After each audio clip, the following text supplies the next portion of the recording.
Kami paham kehilangan sosok ayah. Karena pada saat itu, Tangis penyesalan oknum TNI AL terdakwa penembakan bos rental mobil. Orang tua baru meninggal. Kelasi Kepala Bambang Apriatmojo, satu dari 3 anggota TNI Angkatan Laut, AL, terdakwa kasus penembakan bos rental mobil Ilyas Abdurrahman, 48, di rest area KM 45 Tol Tangerang Merak menangis saat memberikan keterangan di Pengadilan Militer Jakarta, Senin, 3 Maret 2025. Di depan hakim, terdakwa Bambang mengaku menyesali perbuatannya telah menembak bos rental mobil tersebut. Dengan air mata berlinang, Bambang mengaku merasa bersalah, baik kepada mendiang Ilyas maupun keluarga korban. Setelah kejadian yang saudara alami ini, apakah saudara menyesal? sangat menyesal. Sangat menyesal ya?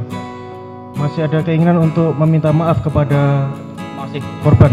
masih. Sampai saat ini kami masih merasa bersalah. Masih merasa bersalah? Siap, kami merasa bersalah kepada almarhum, terutama almarhum dan anak-anak korban. Kami menyadari kehilangan satu orang tua itu sangat menyakitkan, karena pada saat kejadian orang tua kami juga Sangat menyesal, sampai saat ini masih merasa bersalah.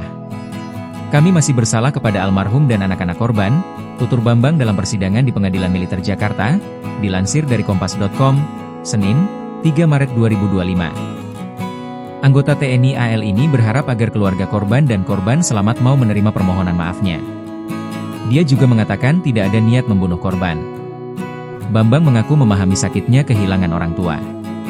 Sebab, saat kejadian penembakan, Bambang juga baru saja kehilangan ayahnya 20 hari yang meninggal dunia. Kami menyadari kehilangan satu orang tua sangat menyakitkan hati, karena pada saat kejadian orang tua kami sudah meninggal. Kami paham kehilangan sosok orang tua, kehilangan sosok ayah, ungkap Bambang. Diakui Bambang, dirinya berdalih hanya berniat membantu dalam proses pencarian mobil. Karena pada saat itu orang tua kami baru 20 hari meninggal dunia dan pada malam itu niatnya kami bukan membuat kejahatan, hanya membantu mencarikan mobil, ucap Bambang. Bambang berharap keluarga korban dan korban selamat mau menerima maaf darinya. Sebelumnya diberitakan, bos rental mobil bernama Ilyas Abdurrahman ditembak di rest area Tol Tangerang Merak, 2 Januari 2025. Selain Ilyas, Ramli Abu Bakar, 59, anggota Asosiasi Rental Mobil Indonesia, ARMI, juga ditembak dalam peristiwa ini. Download Tribun X sekarang, menghadirkan lokal menjadi Indonesia.